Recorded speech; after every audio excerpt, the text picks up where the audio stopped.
You're watching WMAR 2 News. I'm Kara Burnett. Here are your top headlines. The city of Baltimore is suing the owner and manager of the ship that crashed into the Francis Scott Key Bridge last month, leading to the bridge's collapse and the loss of 6 people. The Dolly is owned by Grace Ocean Private Limited and managed by Synergy Marine Pte Limited. A claim filed by the city accuses both companies of providing the vessel with a, quote, incompetent crew that lacked proper skill and training. The claim also says that the Dolly was unseaworthy when it left the port and wants the owners to take full responsibility. Earlier this month, the companies filed a petition in federal court to limit their liability.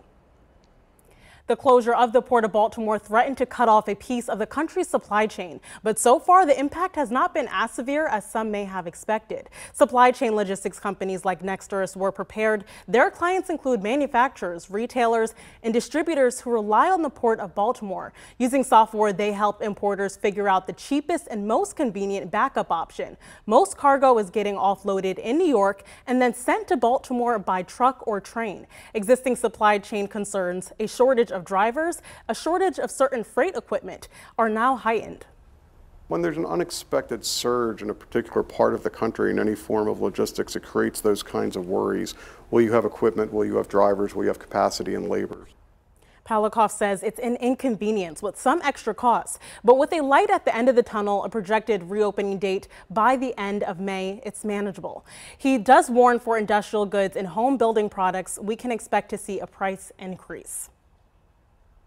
Now, police have identified the woman shot and killed over the weekend in Parkville. 27-year-old Shakia Allen was found with multiple gunshot wounds in the parking lot of Renew Apartments Sunday afternoon. Allen died at the scene. Police believe she was targeted and are still looking for her killer. There is a $2,000 reward for information. Call Metro Crime Stoppers at 1-866-7-LOCK-UP. Reducing crime in Baltimore City has been one of Mayor Brandon Scott's top priorities since he took office. Yesterday, Mayor Scott, along with other officials, spoke about the city's comprehensive violence prevention plan that was first released in June 2021. The mayor says significant progress has been made in fighting crime. The mayor says the city must continue to build on that momentum. To that end, he says the strategy will now expand into the Eastern District. Now let's get a check of that forecast with Stevie Daniels. Good afternoon, everyone. Temps today are going to be rising into the upper 60s and low 70s. Lots of sunshine to be had. So it's going to be a great day to have a picnic outside, go for a walk on the NCR trail, just get outdoors. Because tomorrow, that's where we could be dealing with some more wet weather for your Wednesday. Dealing with a cold front sliding through, generating some spotty showers in the morning and also into the afternoon looking a little bit more isolated. We do dry things out later this week, but our temps get knocked down behind that cold front. So we look to drop off into the low to mid 60s on Thursday and Friday. More in the way of cloud cover as we progress throughout the upcoming weekend. Mid 60s on Saturday, then more summer-like on Sunday with a high temperature of 70 degrees, and then feeling more like mid-June early next week. Kara?